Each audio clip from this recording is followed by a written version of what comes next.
let's talk about the review. First things first, grammar. Write a sentence using the first person form. That's just present tense, people.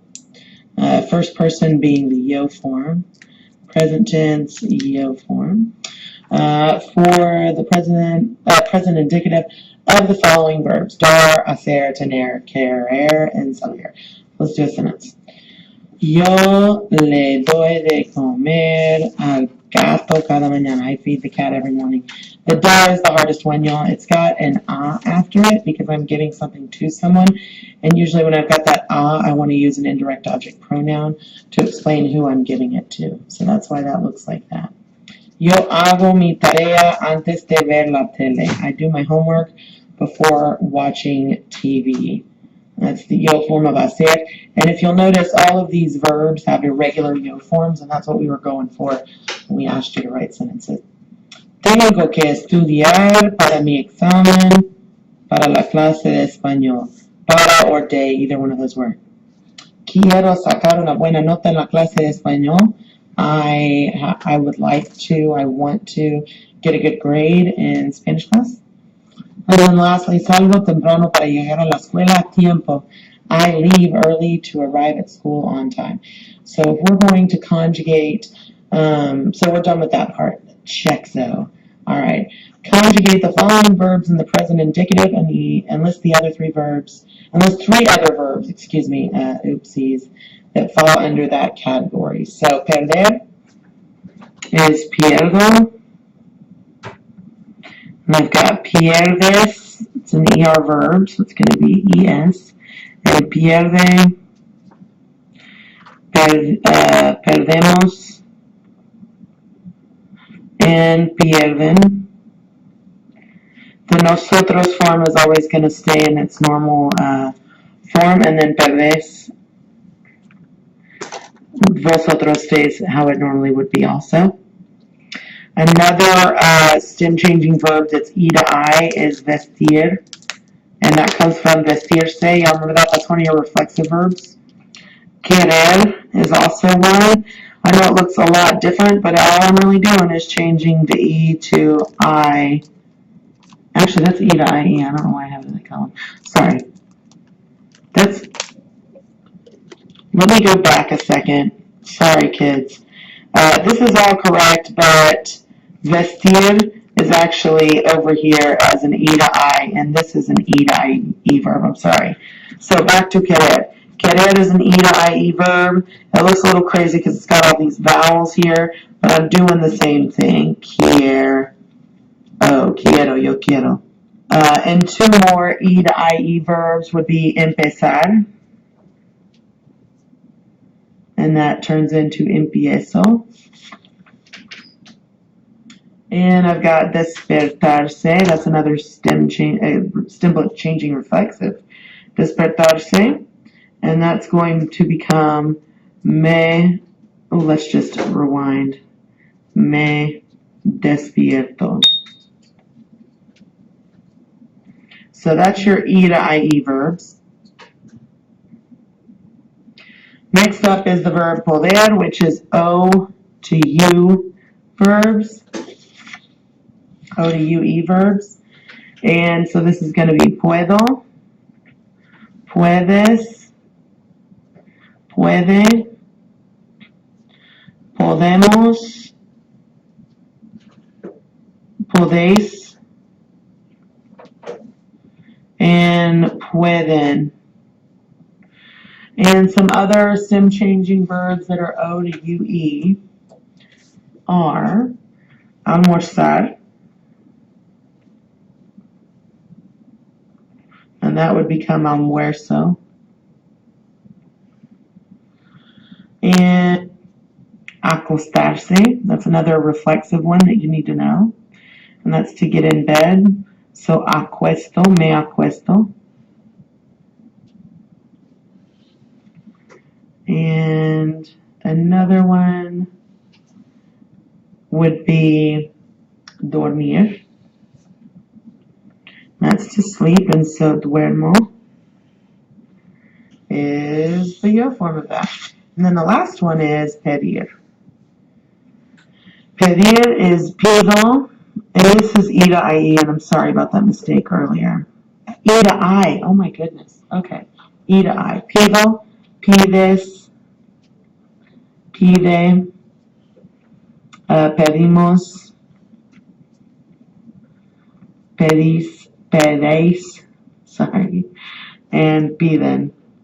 And another example of this E to I verb is servir, which would be sirvo. Back to this one, vestirse. This is important for this chapter. That's to get dressed. So it would be me visto. And another one would be repetir or repito.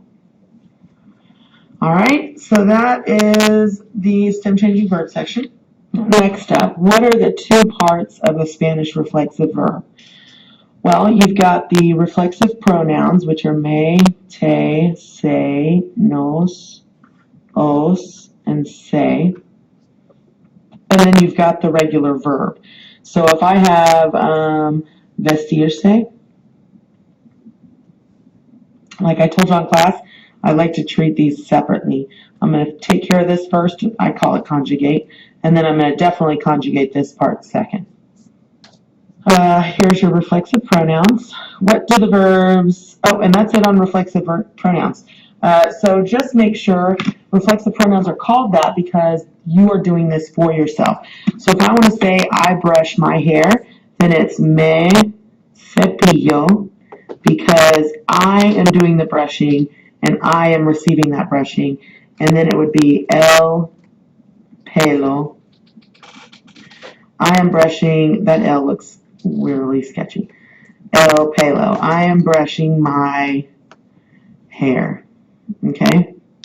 So that's all you're doing with reflexive verbs. We'll discuss it a little bit more in depth under the writing section.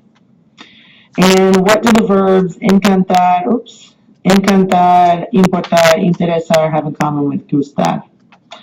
Well, they all respond to the object in the sentence instead of the subject. So normally I'm saying, who did the action? Anna? Okay, great, Anna. So the answer ends in A.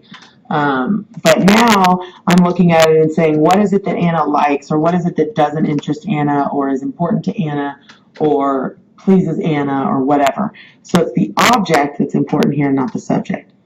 And moving right along, you use indirect object pronouns. You use indirect object pronouns with verbs like gustar. And then to complete the chart, I've got me, te, le, nos, os, and les. And the next sentence, you can't see all of it, but it says, when do we use the singular form of the above verbs? And that's these verbs right here. And when do we use the plural form? Well, it's as obvious as it sounds. We use the singular form when the object is singular. So if Anna likes the pizza, Anna le encanta la pizza. And the reason why it's le encanta is because it's la, singular, pizza. And with the plural one, I'm using plural because the thing that she likes now is plural. So Anna le encantan las papas. She loves potatoes. Okay? And that's because that was plural. But the trick one is that you're also going to use the singular form when it's blank and then a verb. So when the object, quote unquote, is a verb, it's going to be the singular form. So it's going to be gusta. Like me gusta bailar, me gusta cantar. Same thing there. All right? So one last refresher, and this isn't on your review, but you should make note of it. It's definitely... All right. So me gusta la pizza, that's direct. The pizza pleases me. Te gusta la pizza pleases you. Ana le gusta la pizza. So if I didn't have Ana here, I didn't have a name, it would just say le gusta la pizza. And I don't know who that is because there's a lot of people that can be in this box right here. So that's why I need this Ana, because it tells me who the le belongs to. So, a Ana le gusta la pizza. Make sure that if you're not talking about me or te or nos or os, if I'm talking about either one of these two bottom boxes right here, I have to have that personal blank. Okay, so I'll blank le gusta or I'll blank les gusta. Okay, or gustan. And then, of course, the gusta and gustan is going to change based on whatever that object is after the blank. Before the blank, it's who's being pleased. So that's going to tell me which one of these answers it is. After the blank, I need to look at the object to see whether they like something singular, which would be gusta, or plural, which would be gustan.